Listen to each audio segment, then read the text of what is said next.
बीती 10 अप्रैल के दिन 1:15 पर दोपहर तमिलनाडु महिला कांग्रेस अध्यक्ष के पद से हजीना सैयद ने इस्तीफा दे दिया। और यह इस्तीफा उन्होंने महिला कांग्रेस अध्यक्ष अलका लांबा को सौंप दिया था।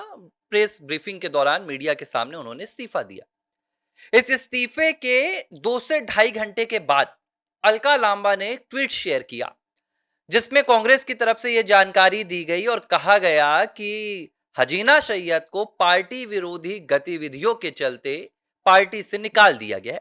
और यहीं से हुई थी अलका लांबा बनाम हजीना सैयद की लड़ाई की शुरुआत, जो केसी वेणुगोपाल तक पहुंची। और अब बंद कमरे में अलका लांबा के द्वारा महिला कांग्रेस की नेताओं के साथ धमकी तक की कहानी पहुंच चुकी है और मामला अब कोर्ट भी जाने वाला है। पूरी कहानी समझाता हूं कि आखिर हुआ क्या, होने क्या वाला है और अब कैसे हजीना सैयद पूरी महिला कांग्रेस के भीतर बगावत की शुरुआत करने वाली है।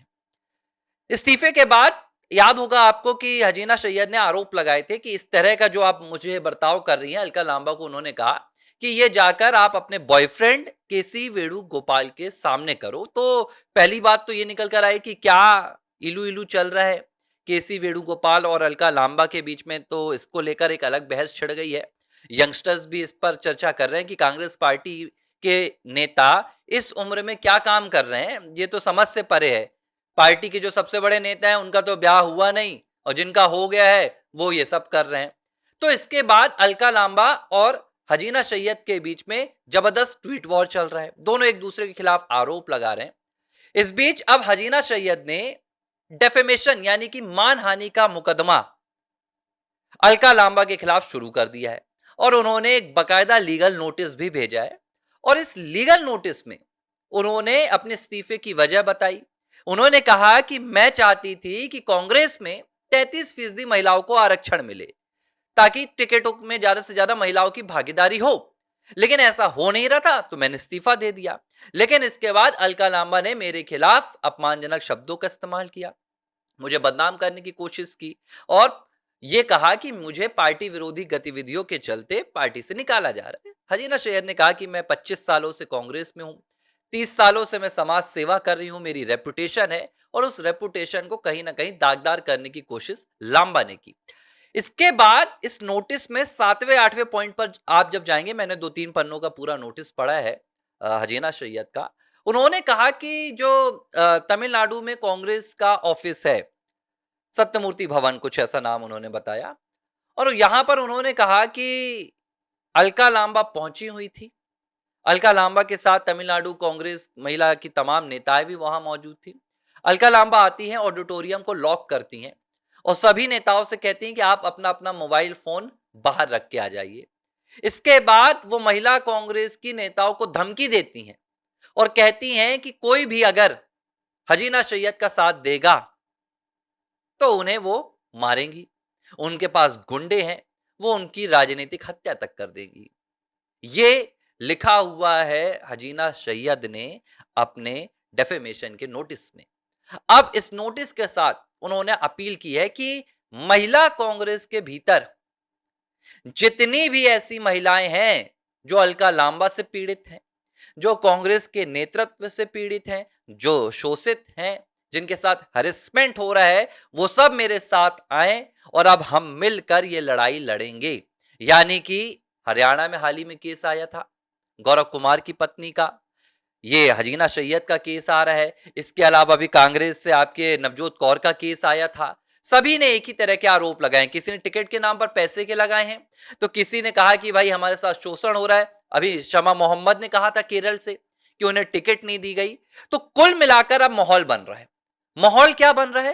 कांग्रेस पार्टी में जब जो अब तक एक नेताओं के कैटेगरी से आपके इस्तीफे आते थे कि भैया ये हो गया, कभी थरूर की बात चल रही थी, कभी कपिल सिब्बल, तरह तरह की, लेकिन अब तो पूरी आधी कांग्रेस, मतलब पूरी महिला नेता। क्या कांग्रेस महिलाओं से रहित होने वाली है? क्या सिर्फ प्रियंका महिला के तौर पर कांग्रेस में रह जाएंगी?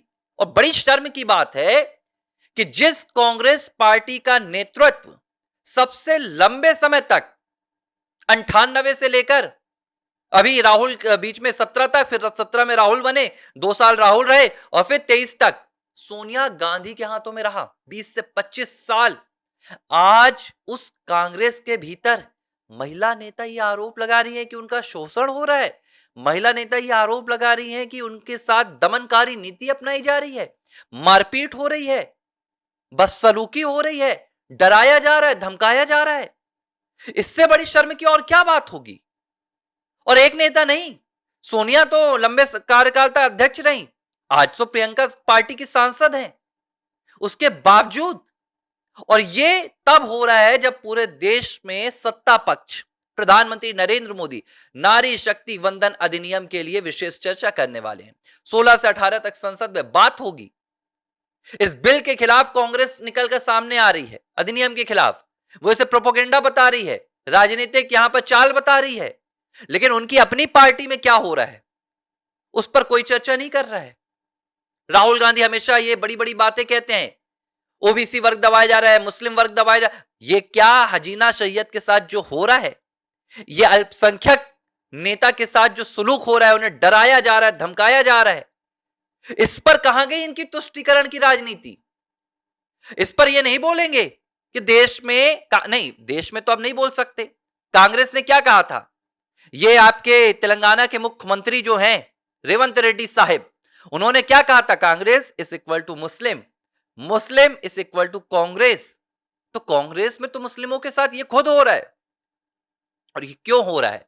क्योंकि कांग्रेस ना हिंदुओं की है, कांग्रेस न मुस्लिमों की है, न सिखों की है, न ईसाइयों की है। कांग्रेस सिर्फ और सिर्फ किसी की है तो वो एक परिवार की है, और वो परिवार है गांधी परिवार। इसके अलावा कांग्रेस पार्टी किसी के लिए काम नहीं करती है।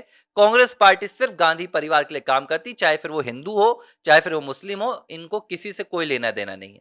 जब तक मुस्लिमों का ये इस्तेमाल कर सकते हैं, ये करते हैं, वोट बैंक के लिए, तुष्टीकरण की राजनीति के लिए, अपनी सत्ता बनाए रखने के लिए, लेकिन उसके बाद दूध में मक्खी की तरह मुस्लिमों को निकालकर पार्टी से फेंक देते हैं। आज भी आप देख लीजिए, 3 राज्य हैं, 3 राज्य में क्या कांग्रेस ने किसी मुस्लिम को मुख्यमंत्री बनाया? नहीं बनाया।